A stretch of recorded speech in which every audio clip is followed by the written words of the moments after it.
Why is this happening now? And why Argentina? Why does the U.S. want to do this? Well, so I think we can unpack this in three ways. One is, why is the U.S. doing this? The second is, what exactly have we got here? And the third would be, how might it all end, perhaps in tears? I'll take on the why, and this actually goes back to that story you mentioned that I did about Scott Bessent, the Treasury Secretary for Bloomberg Businessweek in September. I spoke to the Treasury Secretary back in late July, and at the time, he told me that one of his overarching goals in office as the Secretary of the Treasury was to, quote unquote, lock in dollar supremacy. And I asked him, well, how do you do that? And he said, and I didn't appreciate the significance of it at the time, was by facilitating swaps through the Treasury Department, as opposed to the way that swaps have traditionally been facilitated, which is by the Fed, from central bank to central bank. Now, there is precedent for this. The Treasury Department did that for Mexico back in the mid-90s during the peso crisis, and it helped. And maybe it'll help Argentina. But it appears that under the Trump administration, the government's focus is on, again, cuts to the why. It's not just about locking in dollar supremacy. It's using the dollar as an economic tool to support countries with which the United States feel it has some kind of ideological kinship or some kind of trading relationship. It's not like Argentina has been one of America's major trading partners. It has not. The amount of bilateral trade that goes on between those two countries is a fraction of what it is with the United States and Mexico, or the United States and Canada, or even the United States and Europe. So in that respect, it's unusual. I think if you think about it, though, in terms of locking in dollar supremacy and using the dollar as an economic tool, a tool of geostrategy, if you will, it begins to make a little more sense. You said that there are three different elements that we could talk about with this. One is how. Another one is how this could end.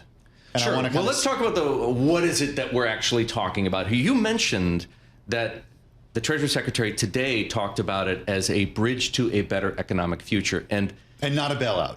And not a bailout. But the operative word there is bridge, because bridge means something from here to there. In other words, what's the there? This is a bridge until when, right? Yeah. Is it a bridge until after Argentina's midterm elections on the 26th of this month, Sunday? Is it, and Trump seemed to suggest as much the other day when he said, well, you know, if Milei doesn't win, we'll get rid of the swap line. So that's one possibility. Is it a bridge until Argentina decides to abandon the peso peg, which Schatzker, the Minister for Deregulation and State Transformation, said was in the cards just last week when I interviewed him here in New York? Is it a bridge until the $20 billion runs out, which might happen because Argentina was burning through $1.5 billion worth of foreign currency reserves a week, $1.5 billion a week before the swap line was put in place? Is it until Argentina's economy can eventually support an exchange rate at this level? It certainly can't right now. Or maybe is it a bridge until, I don't know, President Trump just loses patience or President Milei does something to annoy him? It could be any of those. It's a lot of questions. It's a lot of possible scenarios. You know, Bloomberg reported out yesterday that Jamie Dimon is visiting Argentina this week, kind of an unprecedented show of support for the government. At the same time, we've had, I think it's the Wall Street Journal reporting that banks are having a hard time kind of getting around this without some kind of guarantees. Nobody knows what Argentina is pledging as collateral. In fact, nobody has seen the agreement to our knowledge. Right. The banks themselves, which are playing intermediary roles here, don't know what Argentina has agreed to pledge, so that the United States isn't just on the unlimited losing end of a bad trade. That is possible here, right?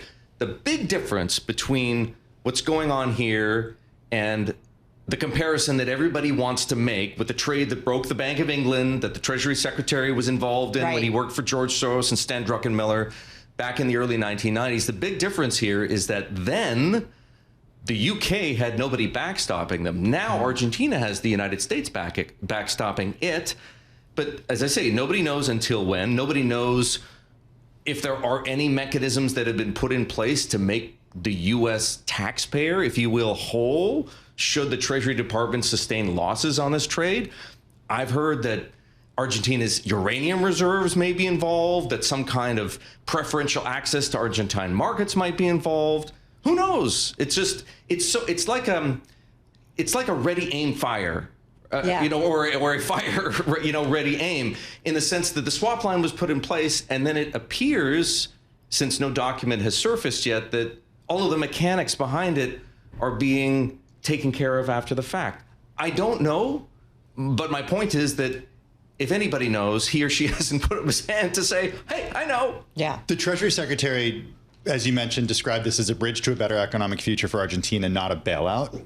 Is the not a bailout part a fair way to describe it in your view? Is this not a bailout? I think a bailout is in the eye of the beholder. In some respects, it's unquestionably a gift to President Milei ahead of these midterm elections.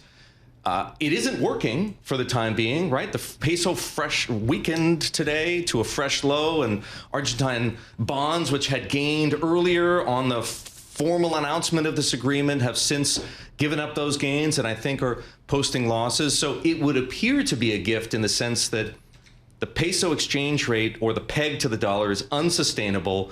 Milei doesn't want to allow the peso to float freely. He wants to maintain this peg so that Argentine inflation is under control, a critical economic consideration going into the midterms.